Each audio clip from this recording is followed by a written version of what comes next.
सर्वप्रथम त यहाँ आएर आफ्नो सिकाइका रूपमा कतिसम्म सिकियो कसरी सिकियो भन्ने विषयमा बोल्न दिनुभएकोमा राजेश म्यामलाई धन्यवाद। अनि हामी आजको एक हप्ताभन्दा अगाडि भन्दा बोल्ने कुरामा आफ्नो अभिव्यक्ति शैलीमा केही न केही परिवर्तन त हामीमा आएकै छ। आफ्ना कुराहरू राख्न सक्ने भएका छौँ कुनै समूहमा समाजमा गएर। अनि फेरि त्यो भनेको हाम्रो आत्मबल बढ्नु हो क्या।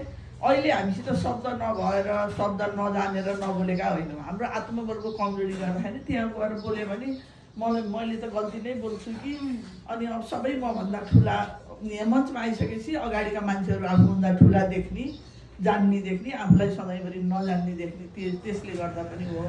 जबदेखि हामी यहाँ आएर सिक्न थाल्यौँ, दाजुके म्यामको सरल सिकाइ, हामीले जुन भाषामा बुझ्छौँ, जसरी बुझ्छौँ, जतिपटक भन्दा बुझ्छौँ, उहाँको सिकाइको त वर्णन गर्न साध्यै छैन। उहाँसँग भएको प्रतिभाको, उहाँले हामीलाई गर्नुभएको व्यवहारको त उहाँ आफैमा एउटा सक्षम महिला हो।